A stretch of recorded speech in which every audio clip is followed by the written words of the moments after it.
오션파크 성도 여러분, 한 주도 주님의 부활과 함께 잘 지내셨으리라 믿습니다.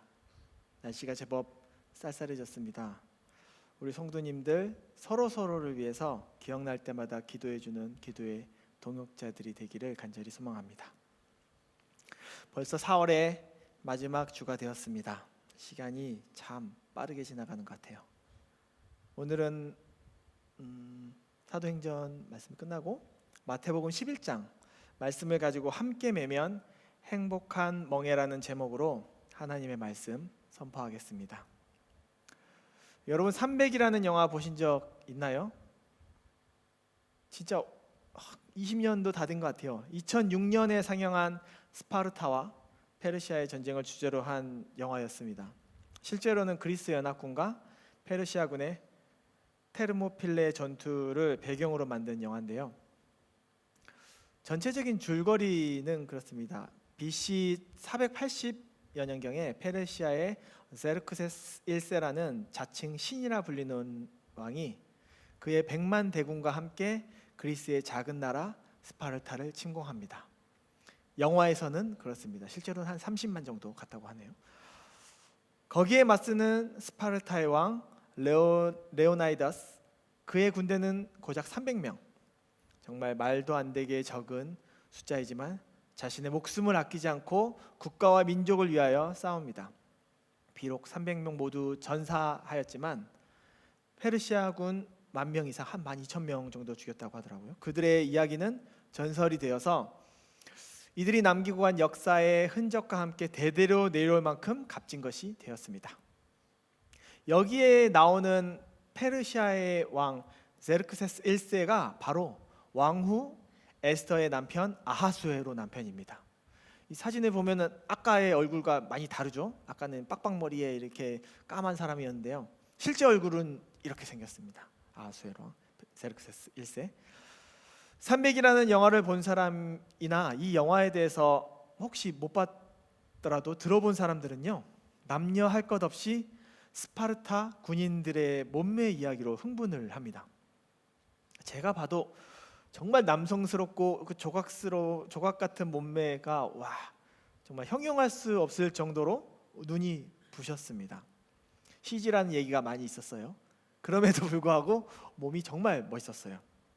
사실 저도 이 영화를 본 후 잠깐 운동을 했습니다. 비록 작심 3일로 끝났지만 운동의 모티베이션이 되기도 했어요. 영화를 보고 있으면 세계를 정복 중인 페르시아의 왕 제르크세스 1세는 단 한 번도 그들의 군사들과 함께 싸움에 참여하지 않습니다. 여기서 참여하지 않았다는 말이요, 같이 전장에 함께 나가지 않았다는 말이 아니라 항상 멀리서만 바라보고 지시하면서 관망의 자세로 있었다는 것입니다. 영화를 보는 내내 페르시아 군대는 싸움을 하는 어떤 목적과 즐거움은 찾을 수 없고 마지못해 끌려가는 도살장의 소처럼 명령만 따르는 것을 볼 수 있어요. 그들에게는 죄수와 같은 어떤 짐이 지어진 것처럼 복종과 채찍만 있을 뿐 서로 간의 인격적인 어떤 칠면감도 느낄 수 없었습니다. 하지만 스파르타의 왕 레오나이다스는 그의 정예부대 300명을 이끌면서 단 한 번도 선두로 나서지 않은 적이 없었어요. 그는 항상 군대를 돌보며 격려했으며 그들의 부하가 그들의 부하들이 아닌 동료라고 불렀어요. 그를 따르는 군사 역시 왕과 함께 왕의 뒤에서 아무런 두려움 없이 전쟁과 싸움을 할 수 있었습니다. 심지어 자신의 동료가 죽었어요. 그 죽음을 보면서도 겁을 먹기는커녕 그들의 죽음을 영광스럽게 여기고 명예스럽게 여기면서 사기가 더욱 충만해졌습니다. 흡사 300명이 하나같이 보일 정도로 서로의 삶을 나누고 있었던 것입니다. 그렇다면 무엇이 그들의 죽음을 두렵지 않게 했을까요? 무엇 때문에 그들은 생사가 오가는 그 전쟁터 속에서 즐거워하고 행복하고 있었을까요? 같은 상황은 아니지만 비슷한 문제가 이 본문에서도 나오고 있어요. 신약 시대의 바리새인과 서기관들에 의해서 철저한 율법의 명목론이 등장합니다. 사실 경건한 이스라엘 백성들에게 있어서 율법은요, 삶의 즐거움이었습니다. 하지만 그것을 넘어선 바리새인들의 외식적인 율법은 사람들로 하여금 아주 치를 떨 정도로 질리게 하는 것이었어요. 유대인으로서 율법을 지킨다는 것은 단 하나의 율법의 예외도 없다는 것을 의미합니다. 하지만 모세오경, 토라에 정해놓은 613개 율법 조항을 하나하나 모두 지킨다는 것은 사실상 불가능한 것입니다. 율법의 문제가 신약 시대의 문제였겠습니까? 지금 우리가 사는 시대에도 지켜야 할 법이 수도 없이 많습니다. 해야 할 법도 하지 말아야 할 법도 너무너무 많습니다. 각각의 나라에서는 그 나라의 법을 지켜야 되고요. 교회에서는 교회법을, 교파와 교단 안에서는 교단법을 지켜야 하는 법의 홍수에 살고 있습니다. 어떻게 지켜내야 하겠습니까? 신약 시대이든 현 시대이든 율법의 짐 가운데 신음하고 힘들어하는 사람들에게 예수님은 해결책을 어떻게 주고 계신지 오늘 본문 속에서 함께 알아보기를 원해요. 첫 번째로 예수님은 다 내게로 오라, 내가 너희를 쉬게 하리라고 말씀하십니다. 본문 28절 함께 볼까요? 수고하고 무거운 짐진 자들아 다 내게로 오라, 내가 너희를 쉬게 하리라. 본문을 시작하면서 수고하고 무거운 짐진 자들아 라고 저희들을 부르고 계셔요. 세상의 삶과 육체의 노동에 찌들려 살아가는 현실 속의 사람들을 부르고 있습니다. 그렇게 말하는 사람들도 있어요.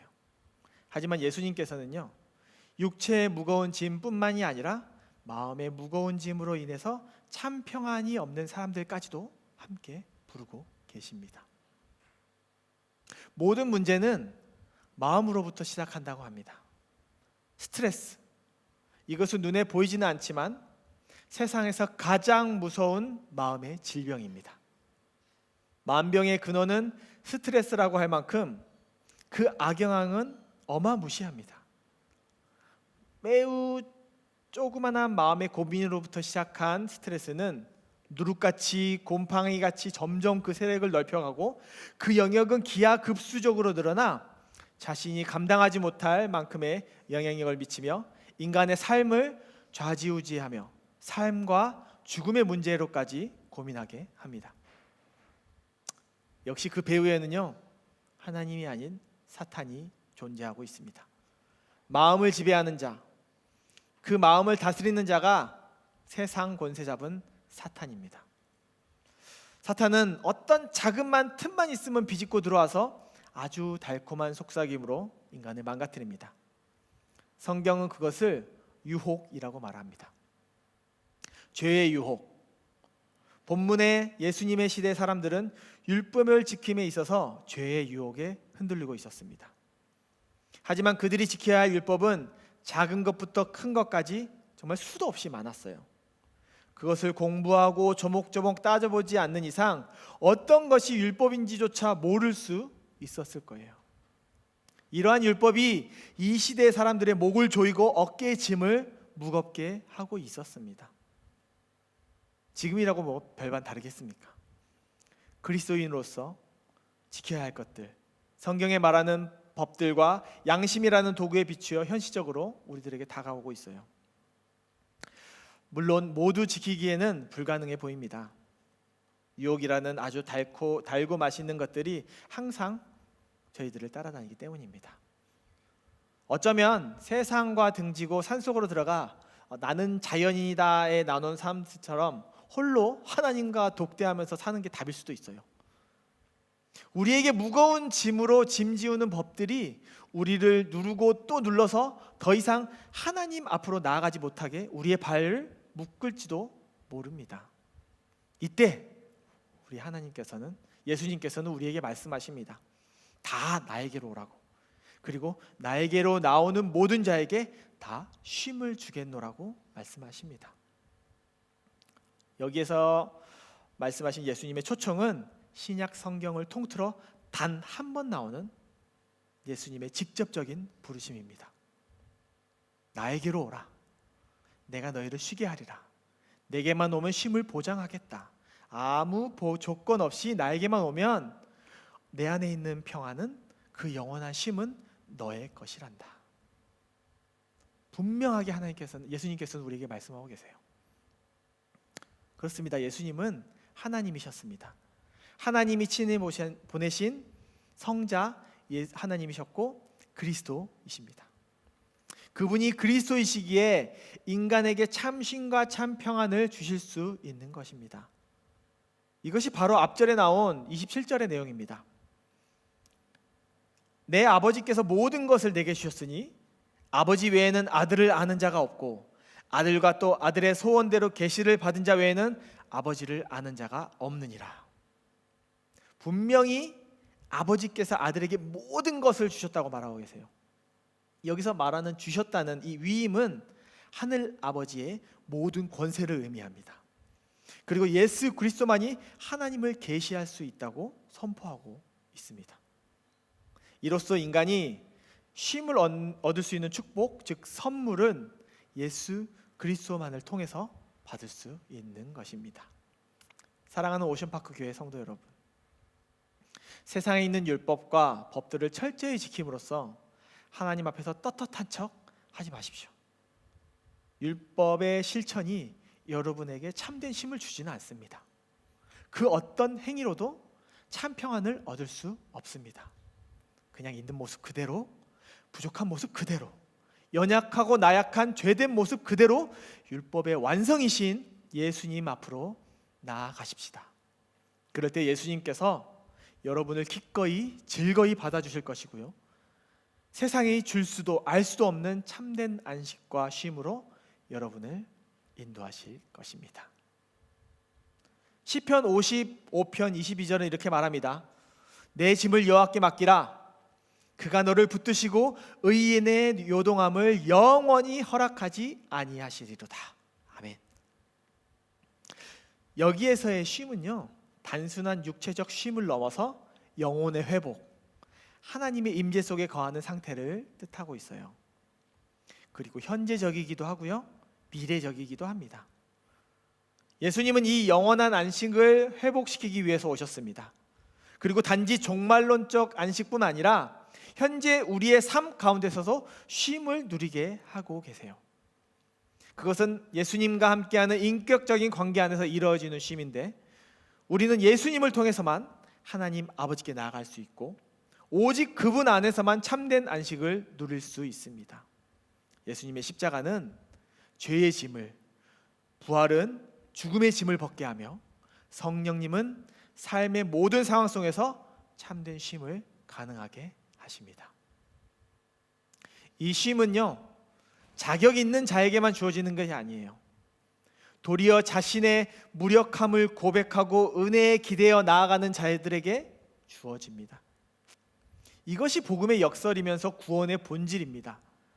우리의 쉼은 세상의 안락함과는 다르고 하나님의 진리에 세워진 깊은 평안인 것입니다.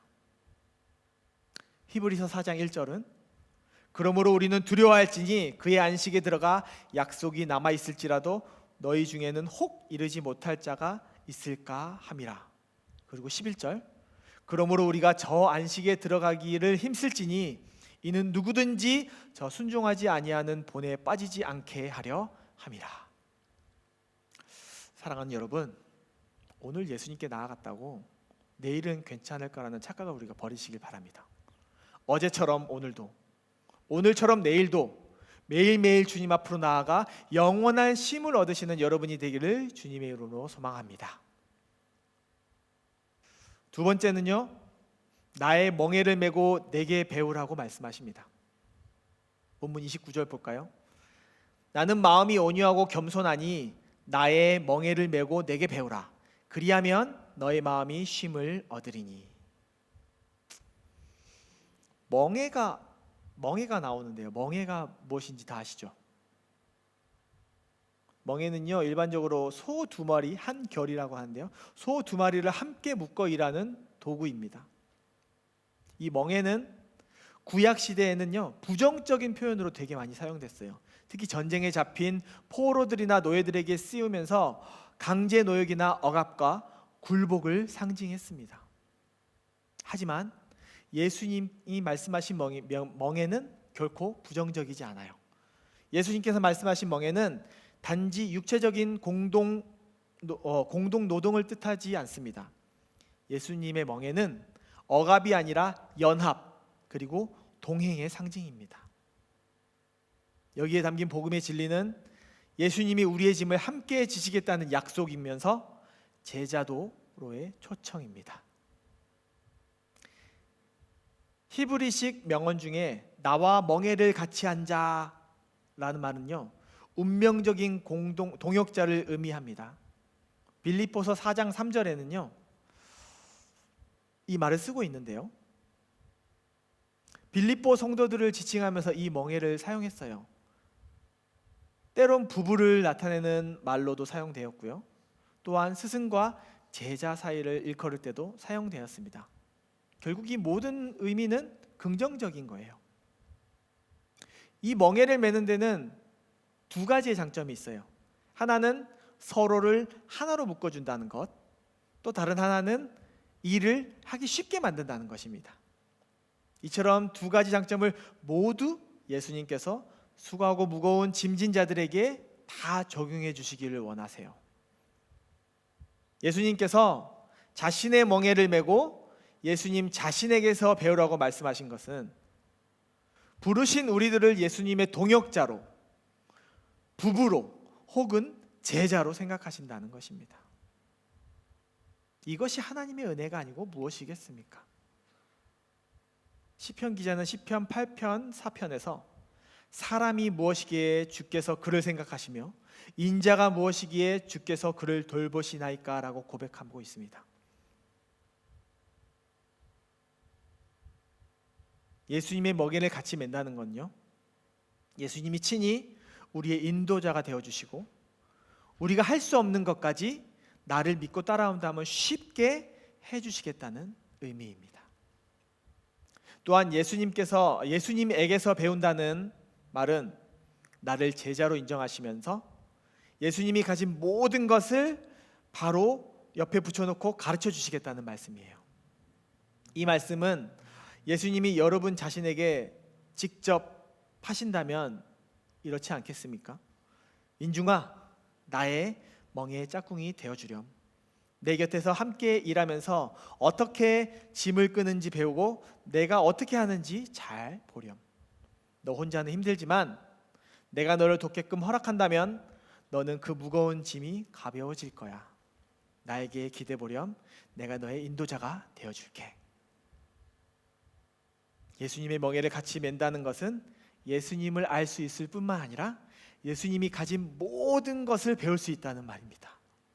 이보다 좋은 것이 어디 있겠습니까? 사자성어로 일석이조, 일거양득, 금상첨화입니다. 예수님께서 나에게서 배우라고 말씀하시면서 자신이 갖고 계시는 마음의 성품을 이야기하고 계세요. 그 성품을 온유와 겸손이라고 표현하고 있어요. 온유는 성령의 9가지 열매 중에 세 번째, 성령의 열매 중 9가지 중에 세 번째에 속하면서 부드럽고 친절함으로 하나님께 순종함을 뜻합니다. 겸손은 철저히 자신을 낮추고 남을 높이는 마음으로 상대방을 인정하고 욕심을 버리는 것을 의미합니다. 온유와 겸손의 성품은 바리새인과는 매우 대조적입니다. 바리새인들은 사람들에게 짐 지우지만 예수님께서는 그 짐을 덜어주신다고 말씀하고 계세요. 예수님께서 겸손하심으로 하나님의 아들로서의 자리와 권세를 포기하시고 하나님의 뜻에 순종하셨습니다. 그래서 자기를 비우시고 낮아지시기로 작정하시고 이 땅 가운데 인간의 몸으로 오셨어요. 그것은 수고하고 무거운 짐진 우리들을 위해서였습니다.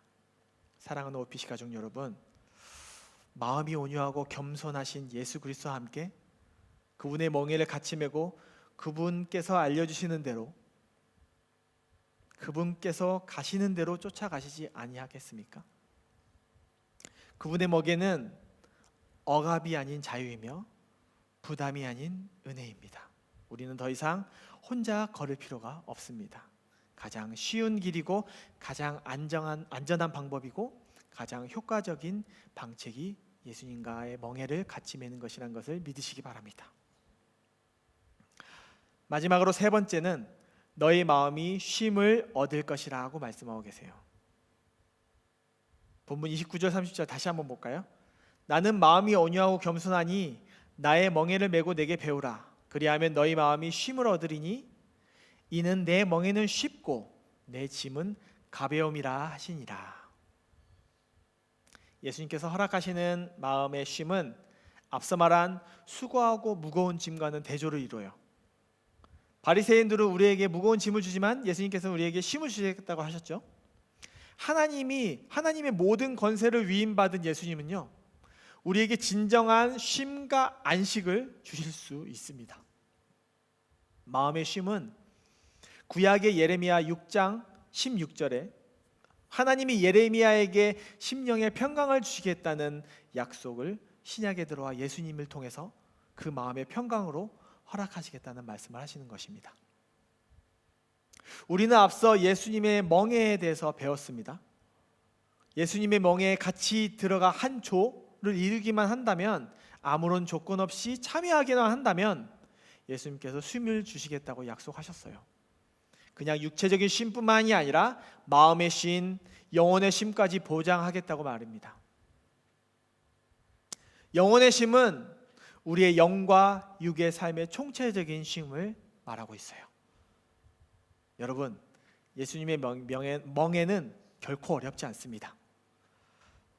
이 말은 예수님의 멍에를 매는 동시에 어쩌면 멍에를 매지 않은 것처럼 편하고 쉬울 수 있을 거라는 것입니다. 여러분이 가방 하나에 모든 생필품을 넣어서 정글을 탐험한다고 한번 생각해 보십시오. 그 가방의 어깨끈이 아주 좁고 얇은 것이라면 어떻겠습니까? 어깨와 허리와 어디가 아파서 10분도 이거를 메고 걸을 수 없을 것이에요. 하지만 그 끈이 넓고 푹신거리며 편하고 바람과 땅이 잘 통할 수 있는 신소재로 만들어졌다고 생각해 보십시오. 그 무게중심이 잘 잡히고 어깨와 허리에도 무리가 가지 않고 1시간이고 2시간이고 10시간이고 아무런 부담 없이 걸을 수 있을 것입니다. 예수님의 멍에가 그렇다는 것이에요. 아주 디테일한 부분까지 섬세하게 나의 어깨에 맞게 맞춤형 멍에로 만드셔서 예수님과 함께 그 멍에를 메고 있지만 어깨에 걸쳐 있는지 아닌지 구분조차 안 갈 정도로 가볍게 메고 쉽게 만드신다는 것입니다. 예수님의 짐은 가볍습니다. 가볍다는 말은 말 그대로 무겁지 않다는 말입니다. 아주 좋은 가방에 많이 넣어도 무겁지 않게 느낄 수 있지만 그런 좋은 가방에 물병 하나만 들었다면 정말 그 가벼움 그 자체일 것입니다. 그렇다면 예수님이 말씀하시는 멍에와 짐은 정말 쉽고 가벼울까요? 복음서를 보면요, 예수님이 하신 말씀들이 많이 나오거든요.